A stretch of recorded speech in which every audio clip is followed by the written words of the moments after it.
si guarisce dal tumore al colon? Si può guarire in quali casi? E quali sono le terapie e con che funzione?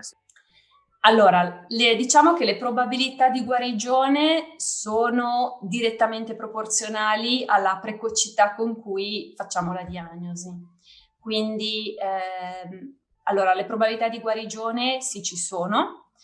Possiamo essere molto vicini al 100% quando troviamo il piccolo polipetto che aveva solo un inizio di degenerazione di tumore e quindi una diagnosi molto molto precoce. In questi casi il paziente viene operato e l'oncologo neanche lo vede.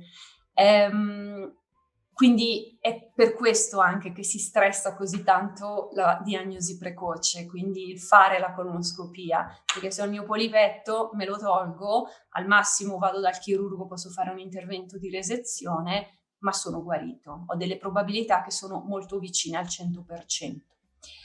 Se riprendiamo il concetto invece che vi dicevo prima, cioè che il tumore è vero, nasce, cresce, si sviluppa nell'intestino, però alcune cellule possono essere rilasciate in circolo e quindi c'è una possibilità che le cellule possano trovare delle altre localizzazioni dove andare a crescere, è chiaro che qui il discorso diventa un pochino più complicato, perché in base proprio, noi diciamo, lo stadio del tumore, cioè rispetto a quanto il tumore è grosso all'interno dell'intestino e quanto tende proprio a infiltrare la parete dell'intestino, questo ne abbiamo un po' parlato l'altra volta con il tuo esame istologico, e se ci sono dei linfonodi, quindi delle ghiandole intorno all'intestino che sono state coinvolte dal tumore, l'oncologo, dopo l'intervento chirurgico, valuta proprio il rischio che alcune piccole cellule possano essere in circolo. Quindi noi abbiamo proprio delle linee guida in questo,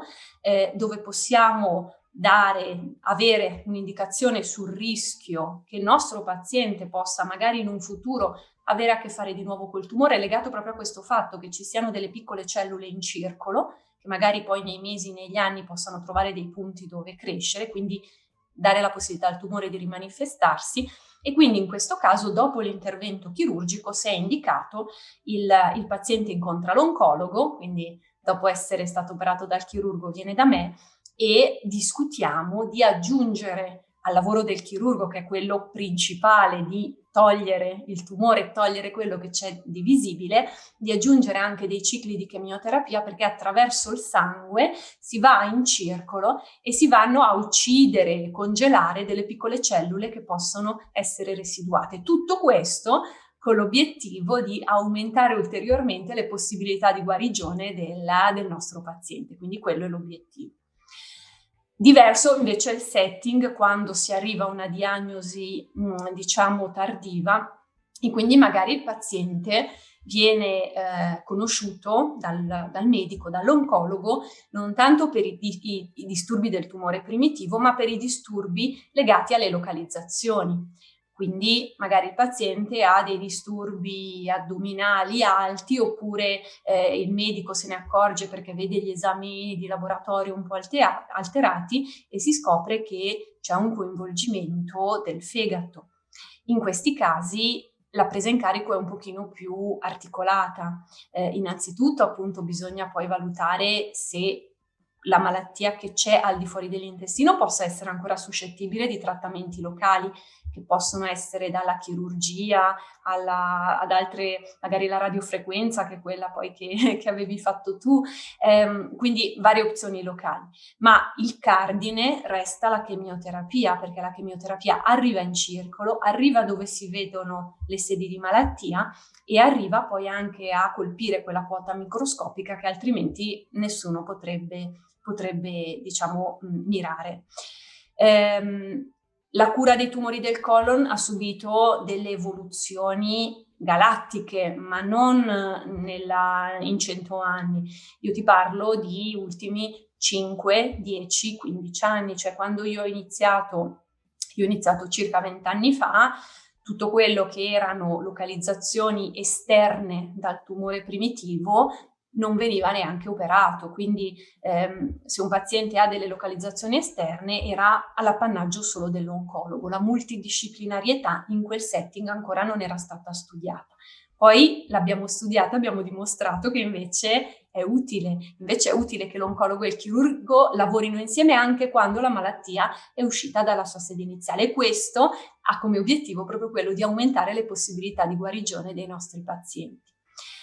L'altra cosa poi sulle terapie farmacologiche, che poi è quello di cui mi occupo, per cui è la cosa che mi ringalluzzisce un po' di più, è il fatto che quando io ho iniziato avevamo un farmaco per il tumore del colon, uno, si chiamava 5-fluoruracile, quello davamo.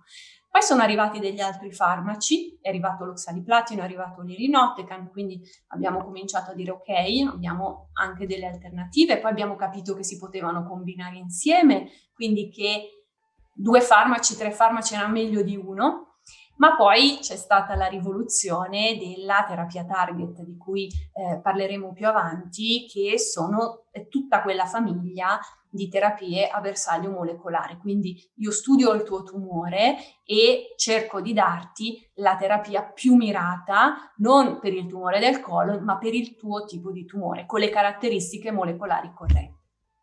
È corretto dire che la chirurgia, la rimozione chirurgica del tumore o del tumore primario e magari anche delle metastasi è l'unico modo per dirsi completamente guariti? Sì, questo è lotta oncologo-chirurgo, io come sai ne ho uno in casa, per cui è anche dibattito familiare serale.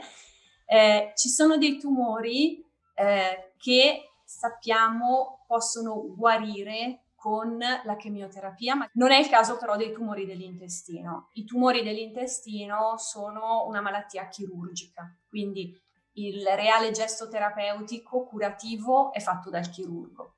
L'oncologo è di supporto, cioè quello che si è visto nel tempo è che unire quello che è l'azione del chirurgo e l'azione dell'oncologo con la chemioterapia sicuramente dà dei vantaggi proprio in termini di quello che dicevamo per aumentare le chance del paziente di guarigione. Però se avessimo uno slot disponibile, mi dicessero ok, c'è questa persona che ha il tumore del colon, cosa scegli? Solo chirurgia o solo chemioterapia? Andrei sicuramente alla chirurgia. Quindi tuo marito che vince le discussioni Sì, la sera a cena. sui tumori dell'intestino sì. Poi in altre mi rifaccio io, però su questo sì. Io vi invito ad iscrivervi al canale se ancora non l'avete fatto, guardatevi un po' dei miei video se ne avete voglia e condividete questo e altri video così da aumentare la consapevolezza su questa malattia. Dunque, per ora è tutto e ci vediamo presto. Vi saluto con un solito rock and roll.